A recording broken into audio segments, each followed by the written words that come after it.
Shri DVS Ramarao గారు, కావరాజు వెంకట సీతారామారావు గారి గోదావరి కథలు 4వ భాగం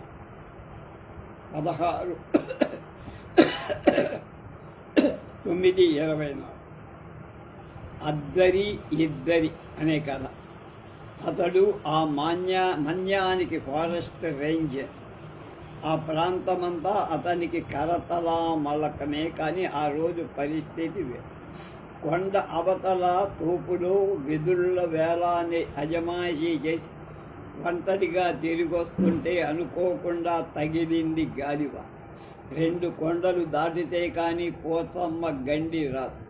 గండి దాటి తిప్పంతా నడిస్తే కానీ గోదావరి తగదు. గోదావరి దాటితే కానీ తన మకాం చేరుకోలేదు. అసలే ఎత్తైన కొండ, కొండకు తోడు దట్టమైన అడవి, అడవికి తోడు ఊరు వాన, వానకు తోడు కటిక చీకటికి తోడు పురుగు పుట్ర భయం, గాలికి విరిగిన కొమ్మలు, రెమ్మలతో నిండిన కాలి బాటమ్మట వర్షపు నీటి జలపాత, బరువెక్కిన బూట్లు, తడిసి ముద్దయిన యూనిఫామ్, అద్దం తగిలి ముళ్ళు ఊడిన చేతి గడియారం, రిపేర్లో పడ్డ బ్యాటరీ లైట్. ఇది పరిస్థితి. ఏదో వయసులో ఉన్నవాడు కనుక సరిపోయింది. కానీ మరొకడైతే ఈ బీభత్సానికి తట్టుకోలేకపోయేవాడు. మెరుపుల వెలుతులో దారిని పోల్చుకుంటూ నానాయాతన పడి పోచమ్మ గండి దాటి గోదావరి తిప్ప చేరేసరికి తల ప్రాణంతో ఖర్చు. ఇల్లు చేరాలంటే గోదావరి దాటి అద్దరిక.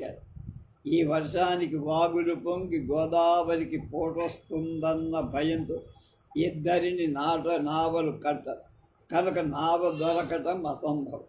ఆ సంగతి తెలుసు కూడా కాళ్ళీడ్చుకుంటూ తిప్పలు పడి తిప్పంతా నడిచి రేవు చేరాడు. అనుకున్నట్టే అక్కడ నావలు లేవు. అన్నీ అద్దరినే కట్టేసి ఉన్నాయి. వాన జోరు మరింత పెరిగి దానికి సాయం ఈదురుగా చినుకులు ముఖాన్ని సూదుల్లా గుచ్చుతాయి.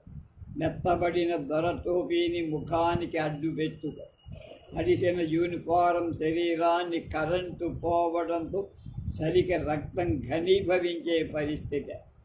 దారి తెన్ను తోచక మెదడు మొద్దుబారి తిప్ప మీద చతికెల పడ్డ. అలా క్షణాలు యుగాలుగా గడుస్తున్న సమయంలో చబుక్కున జ్ఞాపకం వచ్చి గండికి ఆనుకొని ఉన్న చింతల తోపులు 2-3 పూరి గుడిసెలు తనెప్పుడో చూసిన జ్ఞాపకం. రాత్రక్కడ గడిపేయవచ్చు అనే ధైర్యం వచ్చింది. భారంగా కదిలా. చింతలతో పంతా చిందర వందరగా ఉంది. కొండపోతగా కురిసే జలప్రవాహంలో చిన్న మడుగులా ఉంది. చుట్టూ కలి చూశాడు. తోపు నడమ ఏవో గుడిసెలు కనబడ్డాయి. ముందుకెళ్ళాడు. కానీ అక్కడ ఉన్నది ఒక్కటే గుడిసె. అది 2 నిత్తాళ్ళ పాక. ఆ పాక కానుకొని గొడ్ల సావిడి లాంటి ఓ పందిరి గాలికి సగం కూలిపోగా గొడ్డను పందిరి బయట కొయ్యక కట్టేసినట్టున్న అవి నెదిరి కంగారుగా తాళ్ళు మెలేసుకు తిరుగుతున్న బెదిరి పాకకేసి చూసి నడిచాడు. గుమ్మానికి కట్టిన తడికలోంచి వెలుతురు కనబడి అంటే లోపల ఎవరో ఉన్నారన్నమాటగా. ప్రాణం లేచొచ్చి గుమ్మం కేసి నడిచాడు. గుమ్మం చేరకుండానే చూరు అటున ఓ కుక్క భౌభౌమంటూ మరగసాడు. వచ్చావా మగడ? నీ ఆలి ఎలా సచ్చిందో చూడ్డానికి వచ్చావా? అసలు నీకు ఇంటీసు ఉంటాయి కదా, రా చూడు కొంప ఎలా మునిగిందో అంటూ భళ్ళున తలుపు తెరిచింది ఒక స్త్రీ ఆక. నిలువెల్లా తడిసిన తంటి బట్టలతో ఉన్న ఆ స్త్రీ పసుపు కోక కట్టిన తుమ్మ ముద్దులా కనిపించిందా చీకటి.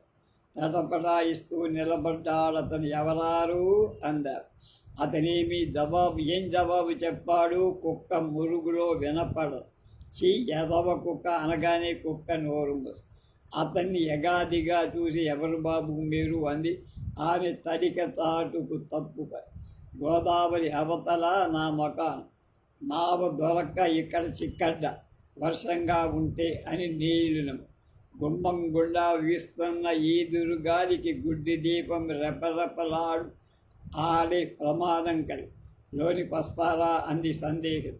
అతను సందేహిస్తూనే గుడిసెలోకి అడుగెట్టారు.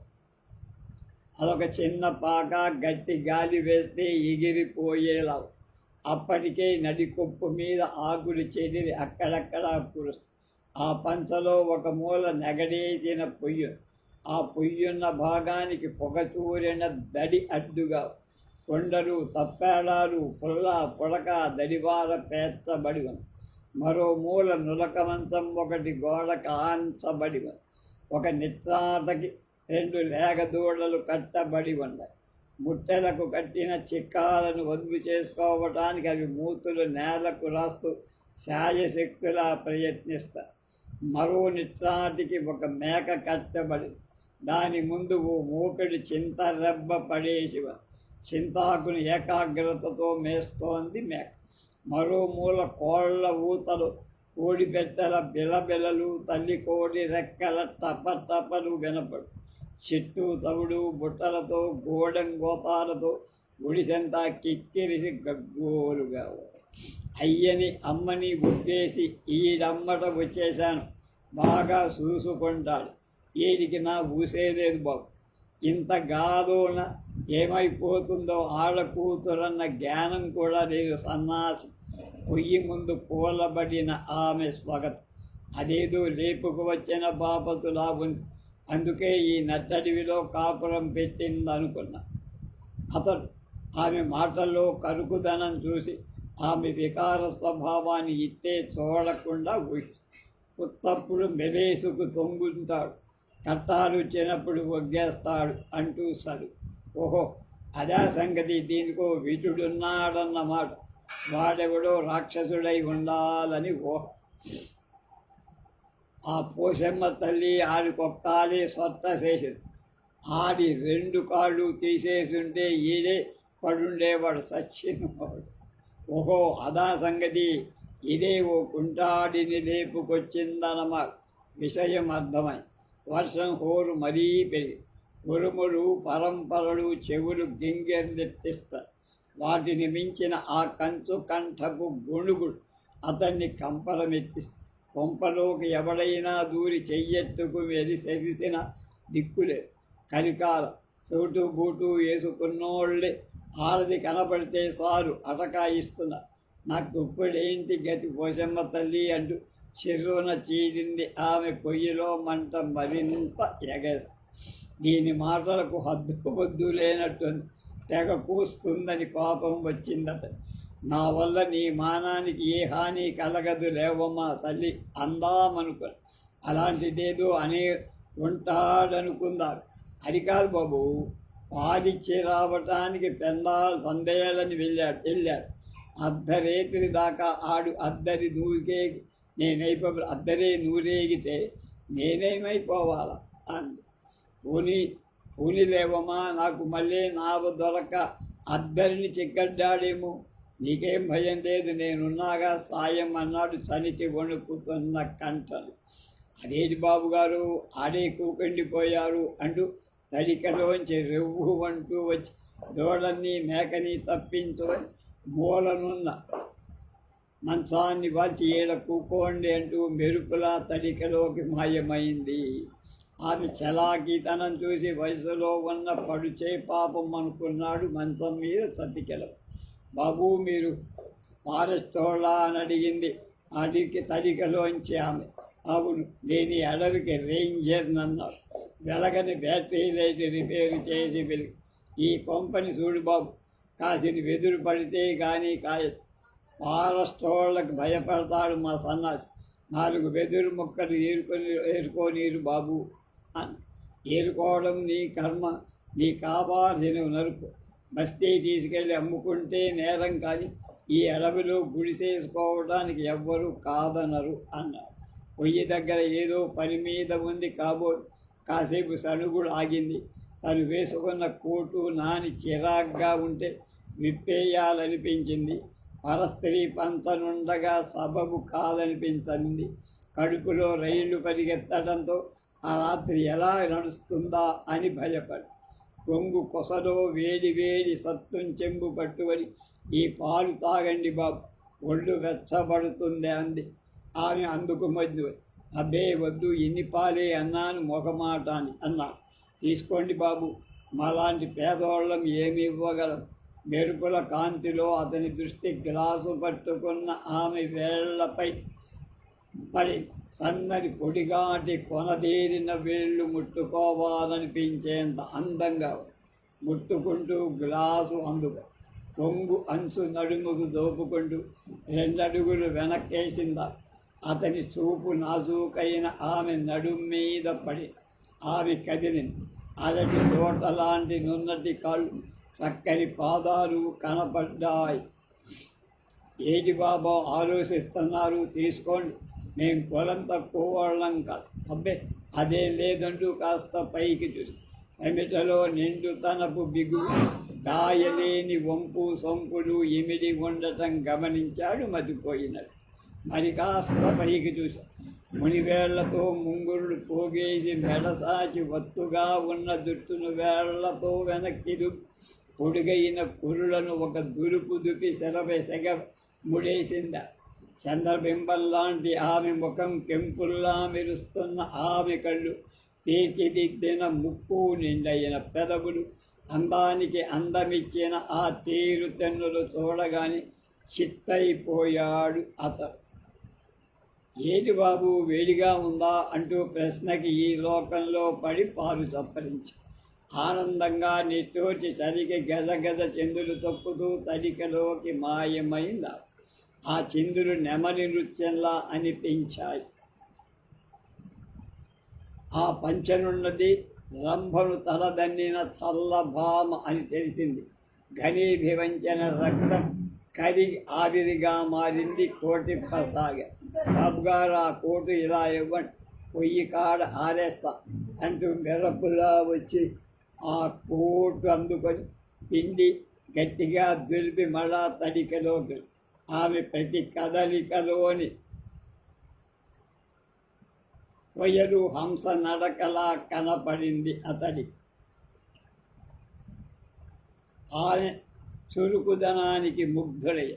ఎంత చక్కని చుక్క! ఆ యవ్వనం, ఆరోగ్యం అడవి కాచిన వెన్నెల్ల ఓ అవిటివాడికి అంకితం అవ్వడమా అన్న అసూయ కలిగి, ఇలాంటి ఇంపైన ఇంటి ఈ వాతావరణంలో కలకాలం ఇలాగే ఉండిపోతే ఎంత బాగుండు అని ఆలోచిస్తూ యాంత్రికంగా బూట్లు విప్పసాగారు. బాబుగారు, ప్యాంటు కూడా ఉగ్గేయండి, పిండి ఆరేస్తాను. తడికలోంచి నెమలి కేక. ఆ కేక విన్న అతని ఆశ్చర్యానికి అవధులు లేవు. అది కళా నిజమా అనిపి అయినా రవ్వంత సభ్యత అడ్డొచ్చే ఆలోచనలో పడి కడుకలోంచి ఓ తుండు మంచం మీదికి ఇసిరిందావు. ఎంత తెగించింది అనుకున్నారు.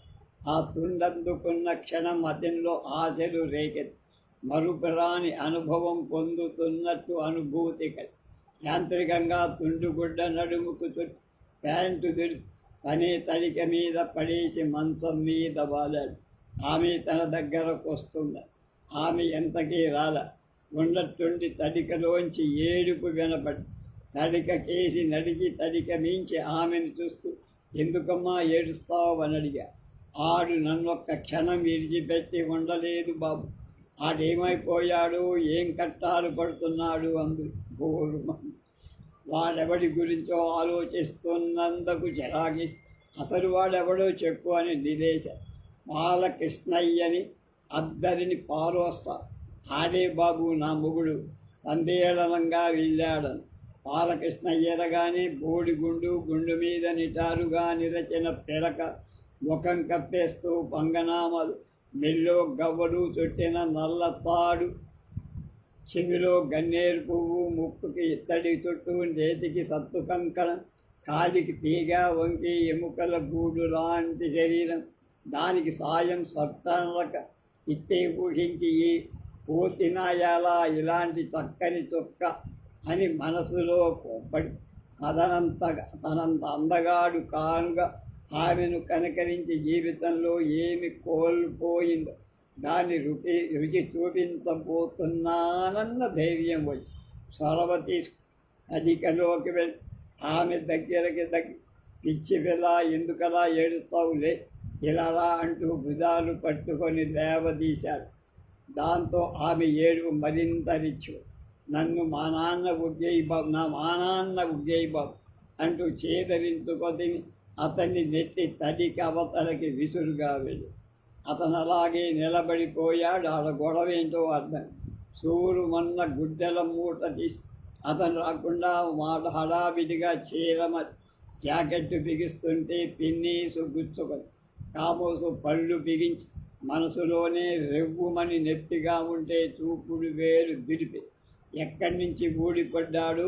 ఒక్క అంగలో గంతేసి అరే గుచ్చుకుందా ఉండు చూడని అంటూ ఆమె చెయ్యెత్తుకొని ఎంత వారించినా నడిపించి మంచం మీద కుదేసి తను కూర్చున్నాడు.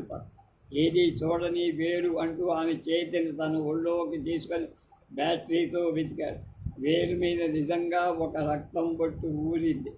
అరే ఎంత రక్తం, దీనికి ముందెయ్యాలంటూ మరింత దగ్గర వండి బాబు, ఈ చిన్నదానికి మందేమిటి, రేపు ఇంత సున్నం బెల్లం కలిపి రాస్తే ఇట్టే పోతుందని చెయ్యి లాక్కోబోయి చజ అలాంటి పని చెయ్యకు, సెప్టిక్ అయిపోతుంది అంటూ చెయ్యి గట్టిగా పట్టు. ఆ మధ్యన ఎర్రావు ఆడిని పొడిస్తే సున్నం బెల్లానికి తగ్గింది.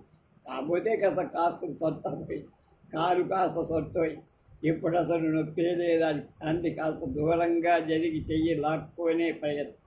చెయ్యి బిగింపులో రక్తం బొట్టు మరి కాస్త పెద్దదే. దాన్ని చూసి కంగారు నటించి చటుక్కున ఆ వేలు నోట్లో పెట్టి చప్పరించి ఆమె నిర్ఘాంతమై ఆమె కళ్ళల్లోకి సూటిగా చూసి ఓ మూల కృతజ్ఞత, మరో మూల కంపరంతో కూడిన సిగ్గు మేళవించగా అనుమానంతో చూసింది.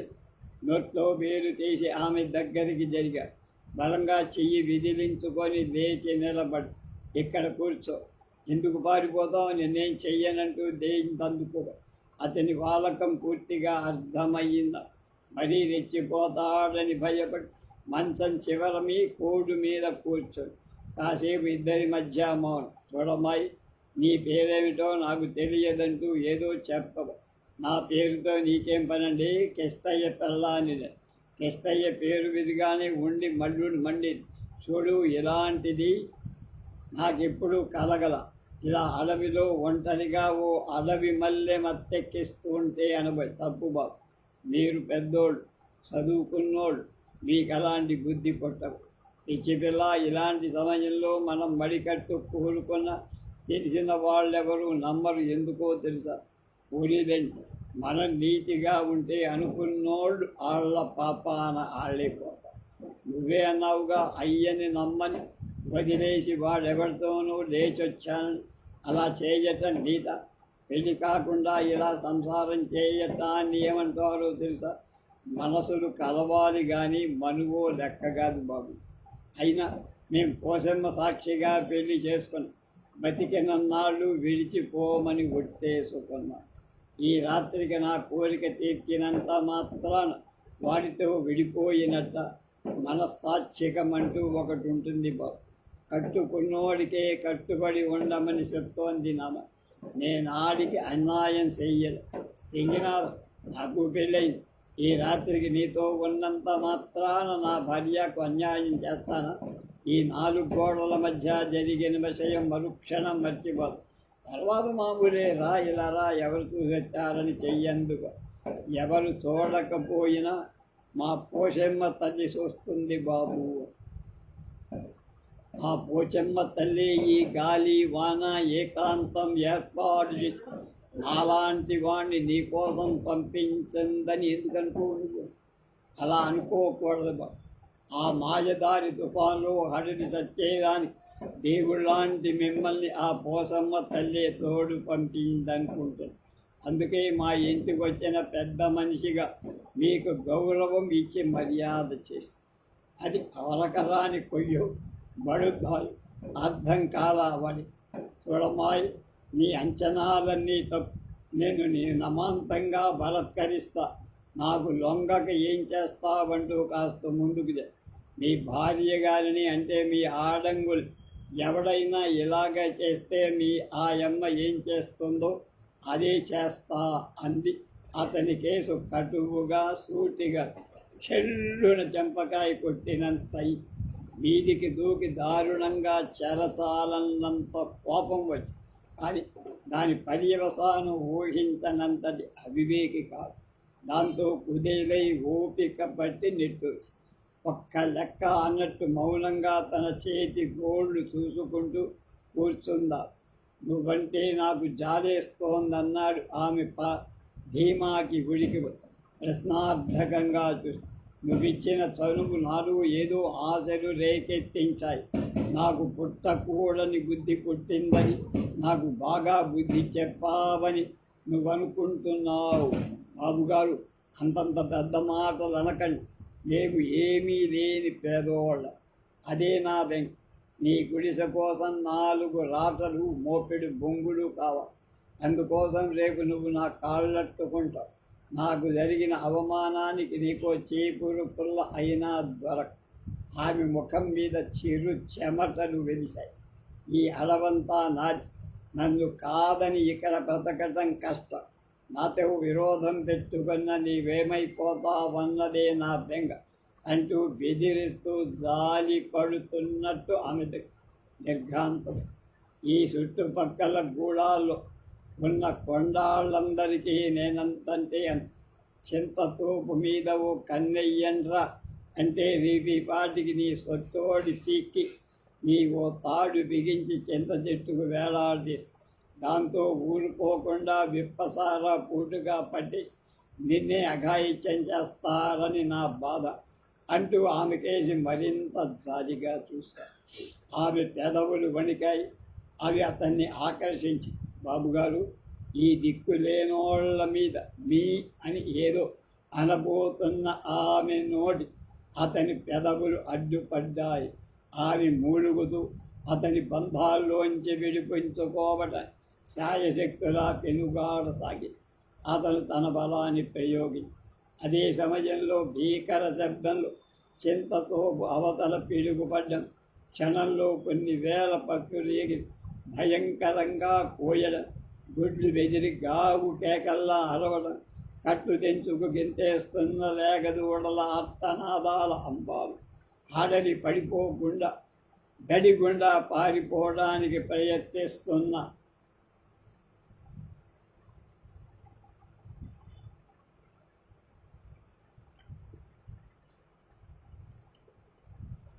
మేకపోతు ఢీకొట్లు ఆ పెళ్ళ శబ్దాన్ని మరింత భీకరం చేయటంతో ప్రళయమే సంభవించినట్టు హడటి నిస్సత్తువైన ఆమె శరీరం కంపి, ఆ కంపనాలు అతని కామ పిశాచ నిలువెల్లా గిరిగింతలు కామం విజృంభి.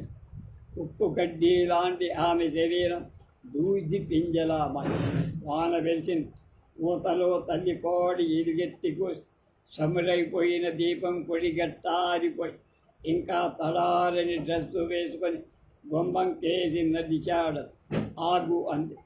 వెనుదిరిగి బ్యాటరీ ఆమె వేస్తే ఆమె అతని సమీపంలో ఉంది. వెరగపోసిన జుట్టు, చెరిగిన జొట్టు, చిరిగిన చీర, పిగిలిన రవికతో మంగళసూత్రానికి మెలేసి చిక్కడిన బంగారు పులిగోరు లాకట్టును విడదీస్తూ నిలబడి ఆమె కళ్ళు చింత నిప్పుల్లా ఉంది. ఆమెను సూటిగా చూడలేకపోయి, ఇదిగో చూడు, నువ్వు దారుణం చేశావు. పోనీలే, నాకు పీడకల వచ్చిందని సరిపెట్టుకుంటా. మడిసి రుసి చూసిన పొడి మడిసినే మరుగుతుందంట. అలా అని నువ్వు కానీ నీ నీడ తొక్కావు, నా నీడ తొక్కావు. పోసమ్మ సాత్వికంగా ఆ గోదాట్లో పడి సస్తా. నా ఉసురు తగిలి నీ కాపురం మసైపోతుంది వెళ్ళు అంటూ బంగారు గొలుసు ముఖాన్ని వేసి కొట్టింది ఆమె.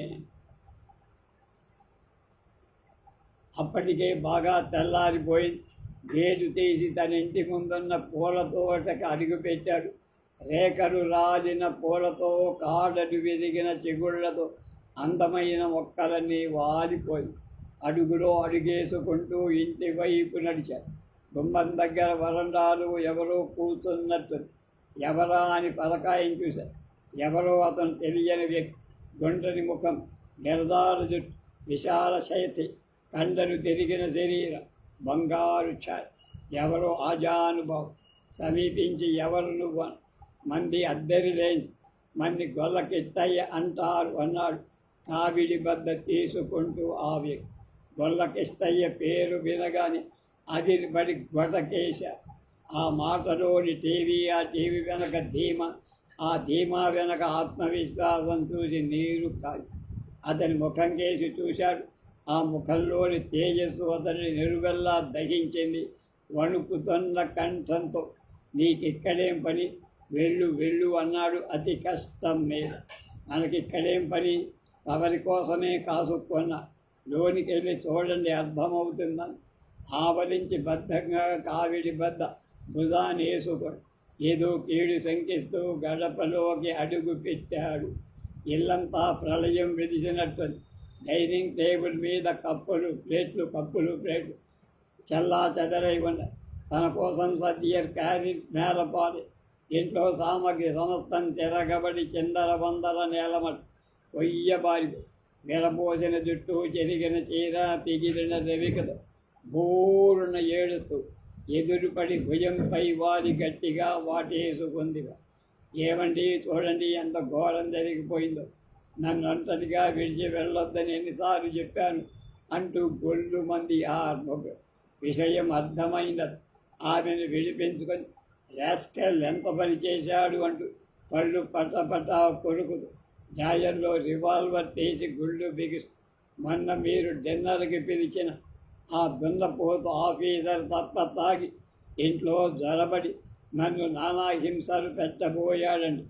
సమయానికి గొల్లతని ఎవరో వర్షానికి వరండాలు తలదాచుకోవటానికి వచ్చాడు కామోసు. వాడిని కావడి బద్దతో చెత్తగబాది నా మానాన్ని కాపాడండి. అతన్ని వీధిలో కాపలా పెట్టి నీకోసం కాచు కూర్చున్నా అంటూ గుళ్ళు నిశ్చేష్టుడైపోయాడు. తను నిలబడ్డ నేల కంపించినట్టయి. అతి కష్టం మీద నిలతొక్కుకొని గుమ్మంకి అడుగుల నడుమ అందమైన చిందేస్తూ గేటు దాటుతున్న కృష్ణయ్య మసగగా కనపడ్డాడు. అతని చెమ్మ గిల్లిన కళ్ళ, అద్భుతమైన కళ. ఇదం బ్రహ్మం రేపు తెలుసుకోండి.